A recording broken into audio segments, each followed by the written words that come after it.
welcome back to my channel. If you're new, welcome to my channel. Today's video is going to be something it's a little hard to talk about. It's just something that's been going on in my life right now. It's what happened at the end of 2019, which wasn't the best way to end 2019 at all. This is something that I thought that would never happen to me, but it did. So I was at my grandma's house, my whole family, we all went down there. No one was at my house at all. We were at my grandma's for Christmas, you know. We went down there. We were staying down there for like 3 to 4 nights. And we still had one more day left to stay there. But when I woke up one morning, I got on my phone and noticed that I got a notification that someone was using my debit card.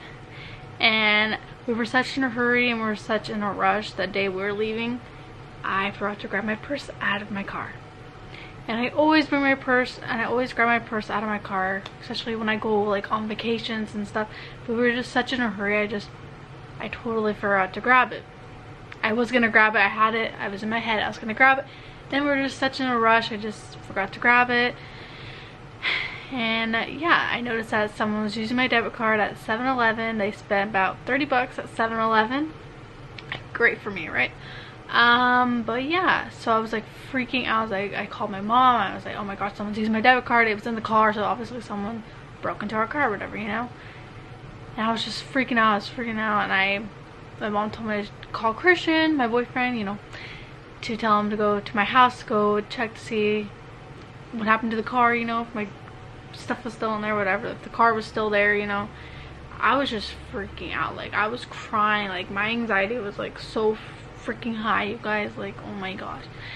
Christian calls me. He says, yeah, I can go to your house on my way to work, because he had work that morning.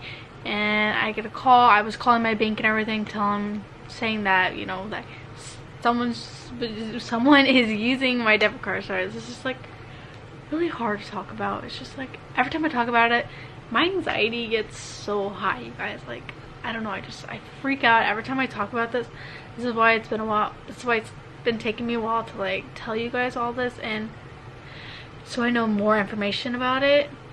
But yeah, I was on the bank, I was on the phone with my bank telling them that someone's using my card and that it wasn't me, and they told me that they already noticed it was a fraud and everything, that they knew it was not me using it because I have a debit card. Obviously they're not gonna know my PIN.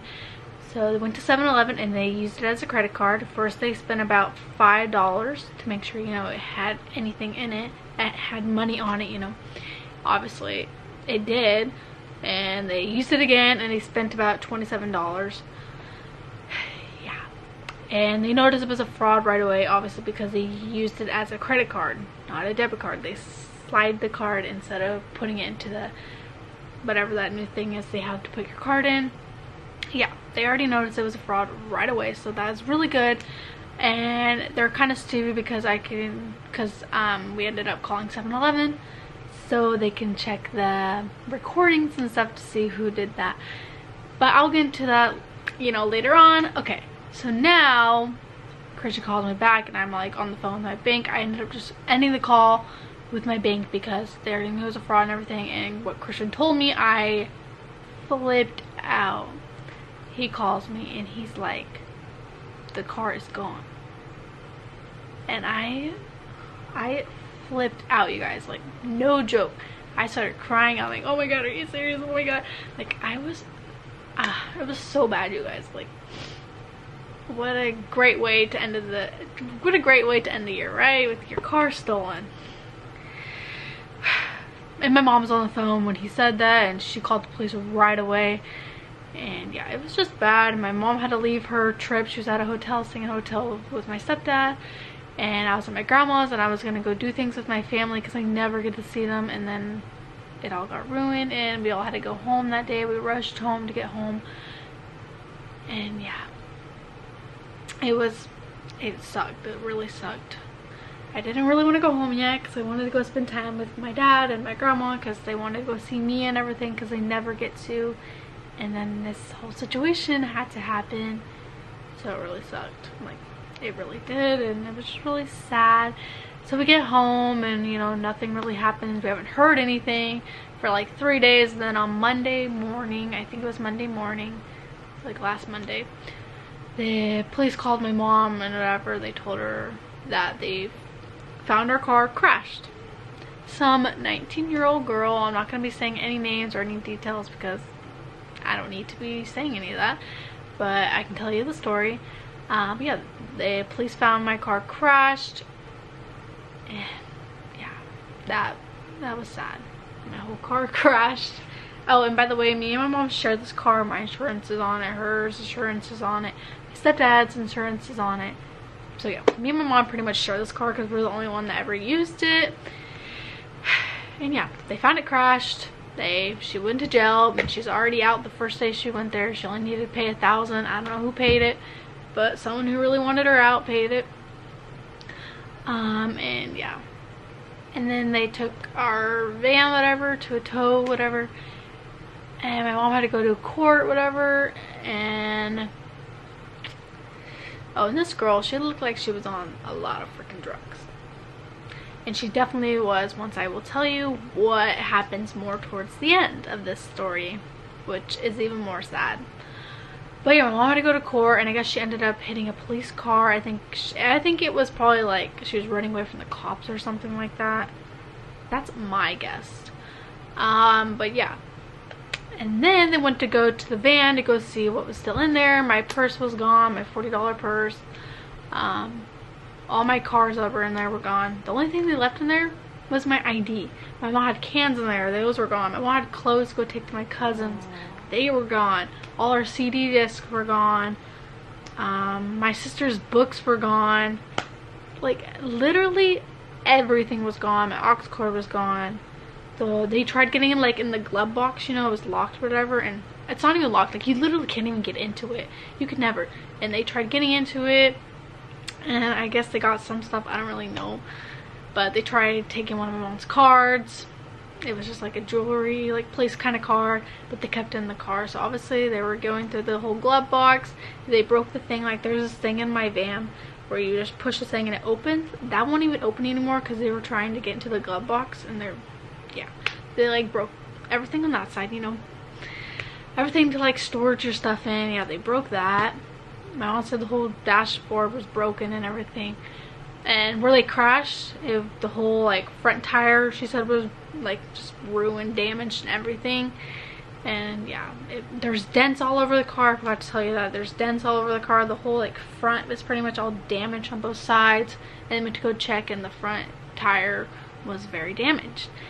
And then what they found in there was people living in there. They even sold blankets that were in there, but they kept a couple blankets because, you know, there's other people living in our car. My mom goes in there and there's blankets all over there, and she said there's vomit everywhere in the car. It smells like liquor and cigarettes and pot and all that kind of stuff. And that's so disgusting. Like, I didn't even want that car anymore. Like, no, like, that's just so gross. And just, I don't even know if I'd feel comfortable in that car anymore, honestly. But yeah, and there was 2 other people in that car besides that girl. There was 2 other boys in there, and they left their wallets in the car that had their IDs in it. So yeah, we have their IDs. The girl, she went to jail, but she's already out. And then there was another guy, he went to jail too, but there's one guy that they still haven't put in jail yet, but we have his ID and everything. Like, this case is still investigating. Like, they still don't really understand it all. They're still trying to figure out everything that happened, because it wasn't just that one girl, it was 2 other people. And they were going around stealing other people's stuff. And yeah, they even took Mia's insurance card out of my wallet. Like, what are you gonna go do with that? Like, seriously. And they left cards on there, which they're probably like freaking snorting shit on their nose. Oh, I was not supposed to say that. I'm so sorry. But they were snorting stuff, probably with the cards on their nose, you know, whatever. I don't do drugs, so I don't know much about it. But yeah, it's so disgusting. And obviously we don't get our van back, but we have a rental car. I don't know for how long, honestly, because obviously we need another car, because I take Christian and Maddie to school in the morning, but I can't use the rental car because you have to be 21 to use a rental car, which is so stupid. But yeah, my mom has to do that in the morning now. I don't know when we're gonna get another car, but we have to get a new car, which really sucks because, you know, cars are expensive. Like, we're not getting a new car, but like a used car, but like still, like, we don't just have like that money to just pop out, you know, and it just really sucks. So I'm trying to help my parents as much as I can with all this. Yeah, this case is still processing. There's still more to find out. Yeah, there's still a lot more to find out, you know. I don't know too much about like what happened, like how she crashed and all that. I don't know. We're still trying to figure that out, and the cops, I think, had the recording from the 7-Eleven. I haven't seen it. I haven't heard anything about it. They haven't talked to us about it at all, but I'm pretty sure the police have it. But I'd kind of like to know, like, is it just that girl on the recording, or are all those 2 guys with her? I don't know. I would like to know more. I'm pretty sure you guys would like to know more. There might be a part 2 to this once I figure out more information. But yeah, this is all just so crazy, and it's just so sad. And this is like the worst way to start a new year, but I'm really hoping after all this is gone, hopefully 2020 will be better. Like, me and Christian are supposed to start moving into our new house like sometime this year, like maybe like in May or June, something like that, and hoping to get like a used car. Like, we had so much planned for this year, and like this has to happen, and just it's putting so much stress on me. And I start school back up again on 13th, and this is just all just so stressful. And not being able to have a car is even more stressful, especially when you have a baby and you need to go get stuff like all the time for her, and you don't have a car to go do it. It's really hard. It's been really difficult, very difficult. This is why I haven't really been posting on YouTube as much anymore lately. I just kind of stopped after our Christmas vlog because this kind of all happened, and it's just been really hard on me, and my anxiety has just been so high, so it's just been really hard to make videos and stuff. But I'm back into it. I made a morning routine today, and now I'm making this video today, and I'm very proud of myself for getting 2 videos done today. But yeah, wish us luck on this whole process and everything. But hope you guys enjoyed today's video. Don't forget to like and subscribe, and I will see you guys in my next video. Bye.